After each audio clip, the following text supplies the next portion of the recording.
सत साहिब सभी को राम राम। सतगुरु कबीर साहिब कहते हैं कि भाई सबसे बड़ा केवल समय है। तुलसी नर का क्या बड़ा समय, बड़ा बलवान काव्य लूटी गोपियां, वही अर्जुन वही बाण। कि भाई इस शरीर का क्या बड़ा, ये जो मनुष्य की देह है इसकी क्या बढ़ाई है? कुछ भी तो नहीं। यदि किसी की बढ़ाई है तो केवल समय की। इस समय से बढ़कर कुछ भी नहीं है। यह समय आता है तो एक मानव को भगवान बना देता है, और जब यह समय आता है तो बड़े बड़ों को धूल में मिला देता है।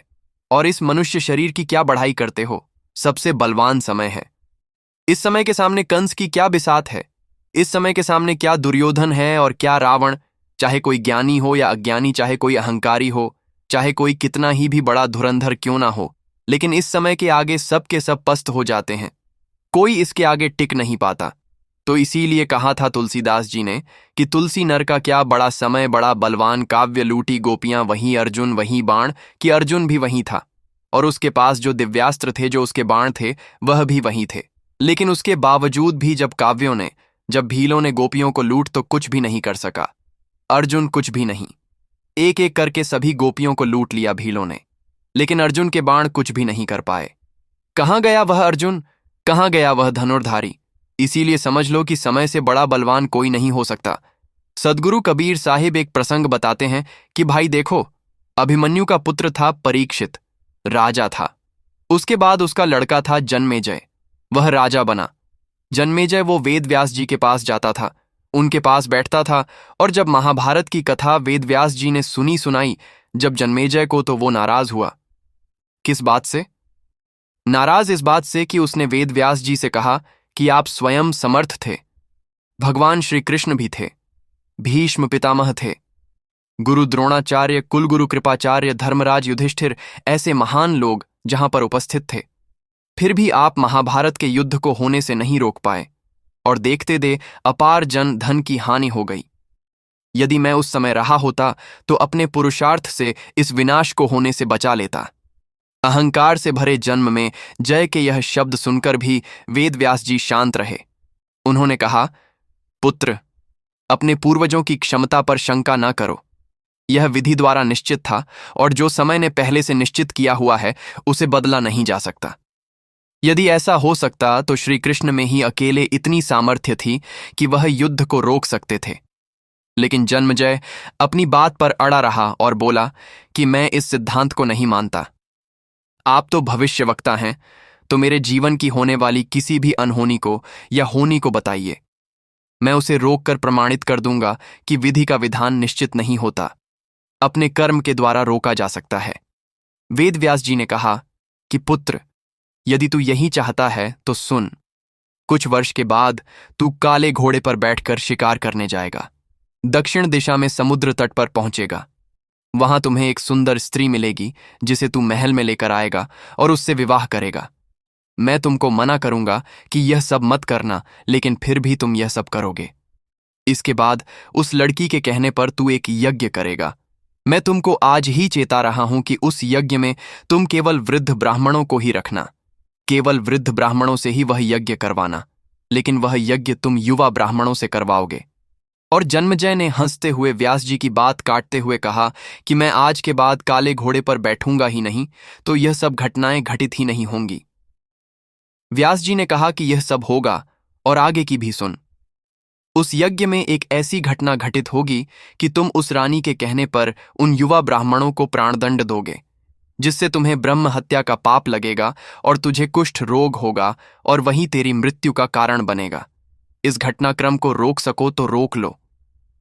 वेद व्यास जी की बात सुनकर जन्मेजय ने एहतियात बरतते हुए शिकार पर जाना छोड़ दिया, परंतु जब होनी का समय आया तो उसे शिकार पर जाने की बहुत प्रबल इच्छा हुई। उसने सोचा कि काला घोड़ा तो मैं लूंगा नहीं, पर उस दिन काला घोड़ा ही अस्तबल में था, बाकी कोई घोड़ा मिला ही नहीं। तब उसने सोचा कि ठीक है, मैं काले घोड़े पर चला जाता हूं, लेकिन मैं दक्षिण दिशा में नहीं जाऊंगा। परंतु घोड़ा अनियंत्रित होकर दक्षिण दिशा की ओर दौड़ने लगा और समुद्र तट पर पहुंचा। वहां पर उसने एक सुंदर स्त्री को देखा और उस पर मोहित हो गया। जन्मेजय ने सोचा कि इसे लेकर महल में तो मैं चला जाऊंगा, लेकिन इससे मैं विवाह नहीं करूंगा। तो राजा उसको महल में लेकर आ गया। कुछ दिनों के बाद जन्मजय उसके प्रेम में पड़कर और उससे विवाह भी कर लेता है। फिर रानी के कहने से जन्मजय द्वारा एक यज्ञ किया जाता है। उस यज्ञ में उसने कोशिश की थी कि सभी के सभी जो वृद्ध ब्राह्मण हैं उन्हें ही रखा जाए, लेकिन वृद्ध ब्राह्मणों की जगह उसमें सभी के सभी रानी के कहने से युवा ब्राह्मण आए। युवा ब्राह्मणों को रखा गया। किसी बात पर एक युवा ब्राह्मण ने रानी को कुछ कहा और सभी युवा ब्राह्मण रानी पर हंसने लगे। रानी क्रोधित हो गई और रानी के कहने पर राजा जन्मेजय ने उन्हें प्राणदंड देने की सजा दी। फलस्वरूप उसे कोढ़ हो गया, क्योंकि जो ब्रह्म हत्या का पाप था उस ब्रह्म हत्या के पाप के फल स्वरूप उसे कोढ़ हुआ और अब जन्मजय घबरा गया। अब जो कि उसे वेद व्यास जी ने कही थी जो भविष्यवाणी, वह उसे याद आई कि यह कोढ़ तुझे इसी ब्रह्म हत्या के पाप के कारण होगा और यही तेरी मृत्यु का कारण बनेगा। वह तुरंत व्यास जी के पास पहुंचा और उनसे जीवन बचाने के लिए प्रार्थना करने लगा। वेद व्यास जी ने कहा कि एक अंतिम अवसर तेरे प्राण बचाने का और देता हूं। मैं तुझे महाभारत में हुई घटना का श्रवण कराऊंगा, जिससे तुझे श्रद्धा और पूरे विश्वास के साथ सुनना है। इससे तेरा कोढ़ मिट जाएगा। परंतु यदि किसी भी प्रसंग पर तूने अविश्वास किया तो मैं महाभारत का यह प्रसंग रोक दूंगा और फिर मैं भी तेरा जीवन नहीं बचा पाऊंगा। याद रखना, अब यह तेरे पास अंतिम अवसर है और इसके बाद तुझे कोई नहीं बचा पाएगा। अब तक जन्मजय को व्यास जी की बातों पर पूरा विश्वास हो चुका था, क्योंकि जो भी उन्होंने अभी तक कहा था वह सब कुछ सत्य घटित हुआ। तो वह इसीलिए पूरी श्रद्धा और विश्वास के साथ कथा सुनने लगा। अब व्यास जी ने कथा आरंभ करी और जब भीम का प्रसंग आया तो भीम के बल के प्रसंग उन्होंने सुनाए, जिसमें भीम ने हाथियों को सूंड से पकड़कर उन्हें अंतरिक्ष में उछाला। वे हाथी आज भी अंतरिक्ष में घूम रहे हैं। जब यह बात वेद व्यास जी ने कही तब जन्मजय अपने आप को रोक नहीं पाया और बोल उठा कि यह कैसे संभव हो सकता है, मैं नहीं मानता। व्यास जी ने जैसे ही उसने अविश्वास किया, व्यास जी ने महाभारत का प्रसंग रोक दिया और कहा कि पुत्र, मैंने तुझे कितना समझाया कि अविश्वास मत करना, परंतु तुम अपने स्वभाव को नियंत्रित नहीं कर पाए, क्योंकि यह होनी द्वारा निश्चित था। मैंने तुम्हें पहले ही बताया था कि इस कोढ़ के कारण तुम्हारी मृत्यु होगी। इतना समझाने के बाद भी तुम अपनी जो होनी थी उसे रोक नहीं पाए और तुम कहते थे कि तुम महाभारत का युद्ध रोक देते। तुम स्वयं अपने ऊपर काबू नहीं कर पाए और तुम चाहते थे कि तुम दूसरों के कर्मों के ऊपर काबू रख सकते हो, कदापि नहीं।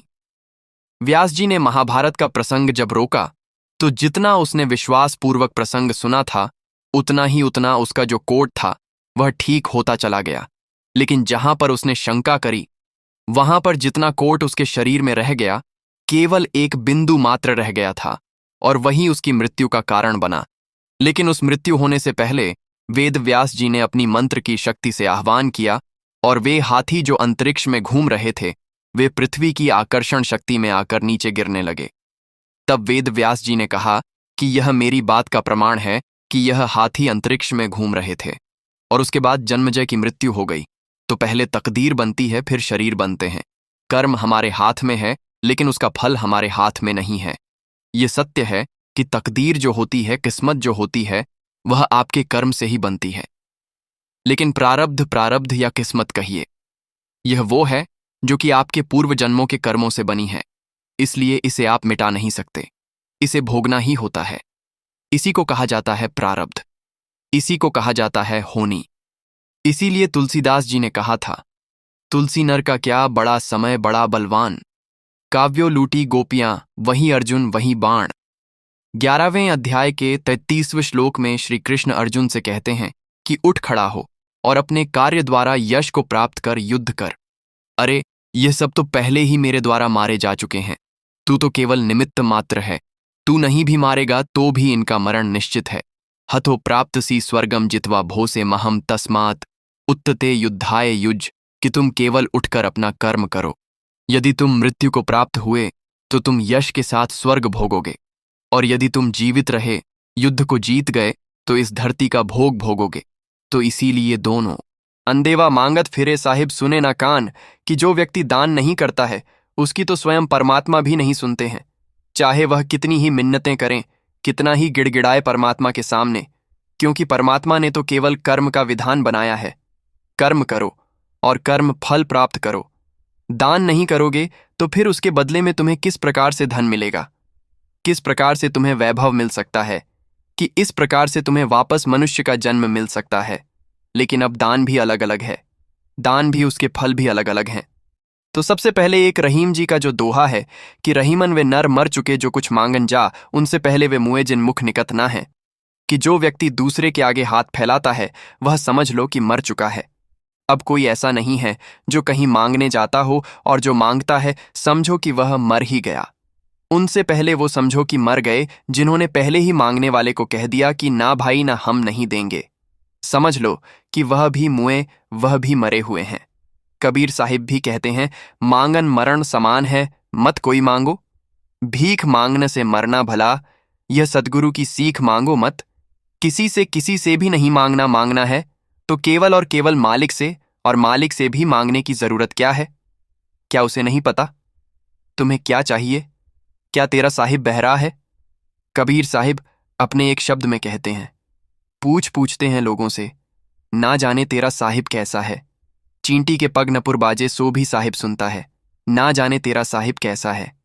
कि पता नहीं भाई तुम्हारा भगवान कैसा है। मेरा जो भगवान है, मेरा जो राम है, वो तो चींटी की भी सुनता है, और ऐसे सुनता है मानो घुंघरू बज रहे हों। उसे तो सबकी सुनाई देती है। फिर तुम्हारा भगवान ऐसा क्यों है कि उसे तुम्हारी सुनाई नहीं देती? वह इसलिए क्योंकि तुमने वास्तव में कभी दान किया ही नहीं, और कर्म का ही कर्म फल है।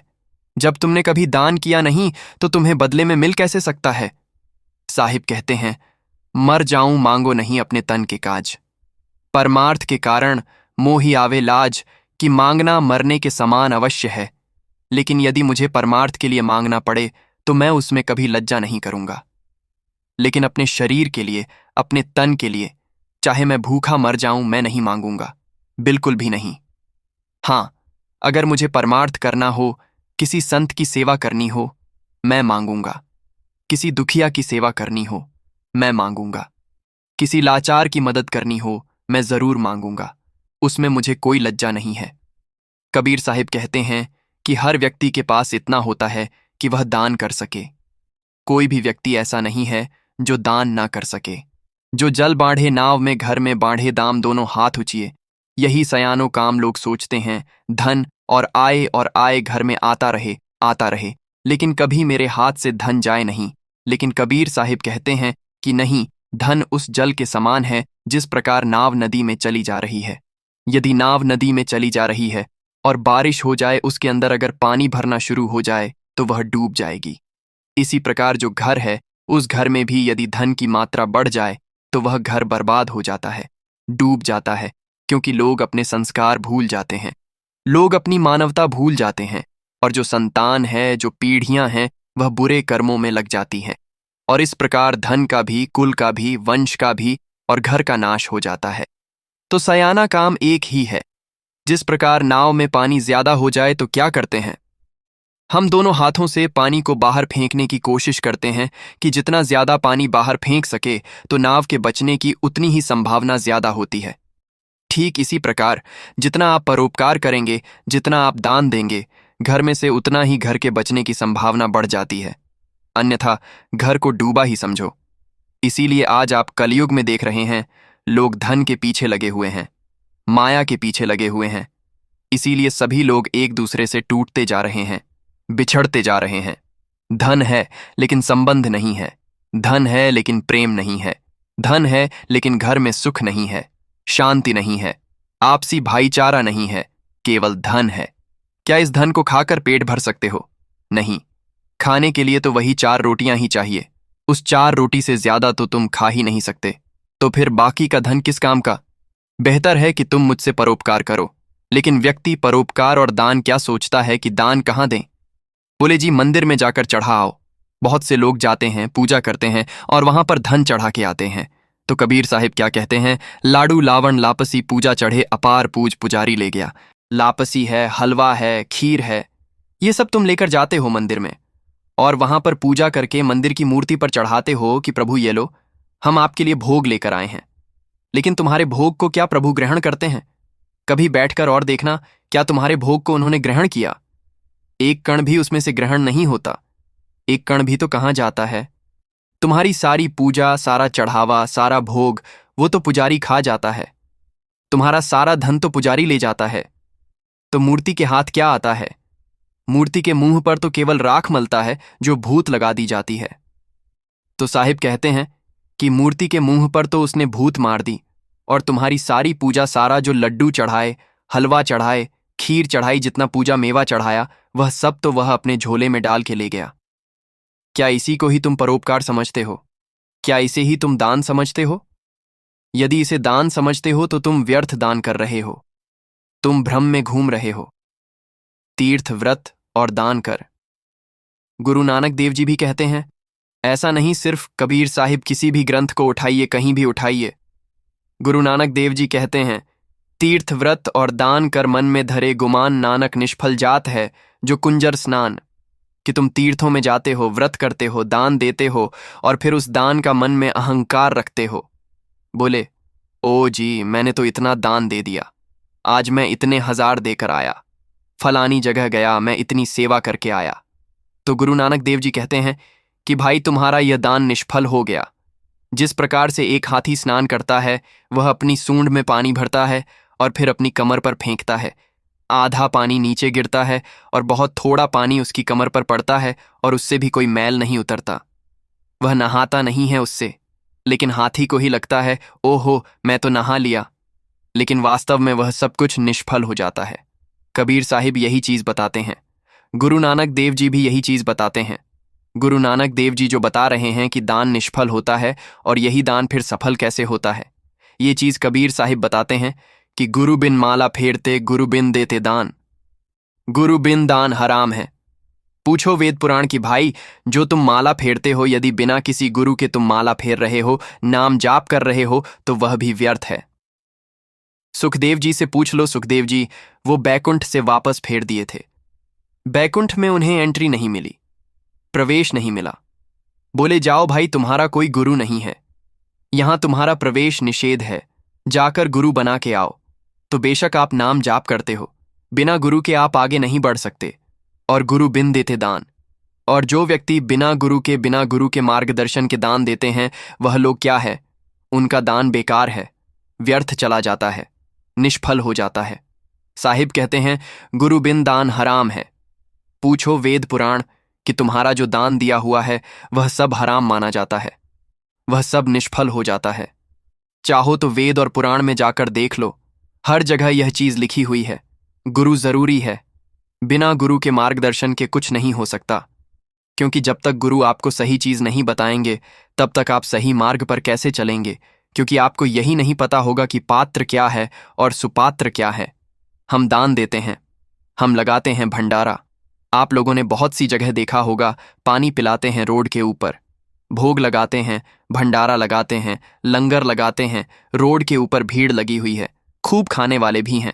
लेकिन कभी आपने एक चीज सोची कि जो लोग रोड के ऊपर खड़े होकर सड़क पर पानी पिला रहे हैं, और उनके कारण जो पीछे भीड़ लगती है, जो गंदगी फैलती है, उससे कितने लोग बीमार होंगे?